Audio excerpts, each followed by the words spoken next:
Fabienne Synthèse, le 18-20. Le monde d'après de Franck Madvon. Franck, depuis quelques jours, le nord du Kosovo est le théâtre de nouvelles violences. Des manifestants serbes, protestent contre des maires dont ils jugent l'élection illégitime. Des dizaines de personnes qui ont été blessées, dont des soldats de l'OTAN. Dans cette région aussi, Franck, se joue un affrontement entre Russie et Occident. Oui, quand on parle de tensions dans les Balkans, on y accorde parfois peu d'importance. On se dit que la guerre appartient au passé, mais depuis quelques mois, la situation s'est clairement aggravée dans la région. Et c'est particulièrement vrai donc au Kosovo, qui a déclaré son indépendance en 2008, indépendance, on le sait, rejetée par la Serbie voisine. Pour les nationalistes serbes, le Kosovo, majoritairement peuplé d'Albanais, est une province du Sud, un berceau national et religieux du pays. Une guerre a éclaté pour cette raison en 1999, 13 000 morts.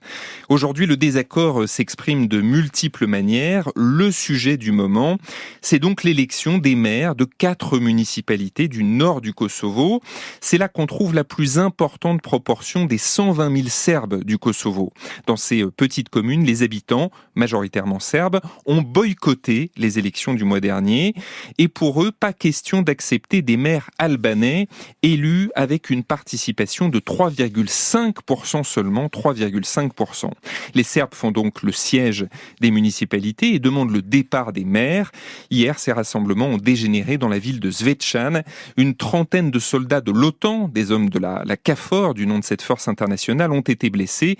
On compte une cinquantaine de blessés aussi du côté des protestataires. Et l'OTAN annonce d'ailleurs l'envoi de nouvelles forces au Kosovo. Oui, la KFOR, déployée au Kosovo depuis 1999, veut en effet pouvoir maintenir la sécurité et protéger les mairies des manifestants serbes.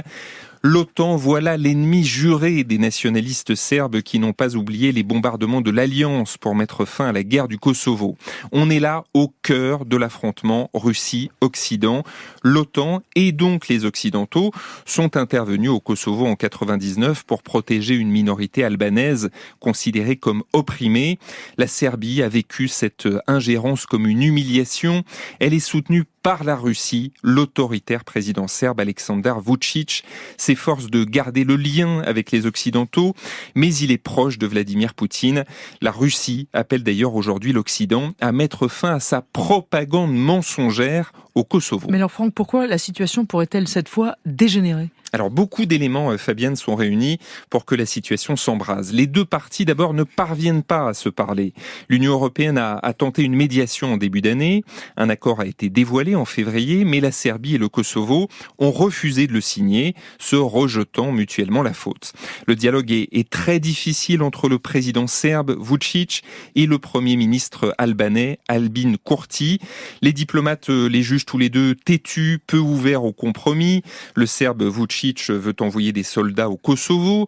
En décembre, il a qualifié Kurti de racaille terroriste. Et de son côté, le Kosovar Albin Kurti a encouragé l'élection des maires albanais malgré les mises en garde de la communauté internationale. Preuve que le sujet est sensible, la star du tennis mondial, Novak Djokovic, a pris position hier à Roland-Garros en écrivant sur une caméra que le Kosovo est le cœur de la Serbie. Le champion serbe n'est certes pas un dirigeant politique, mais son influence peut mettre de l'huile sur le feu. Enfin, en toile de fond, la guerre en Ukraine accentue les tensions.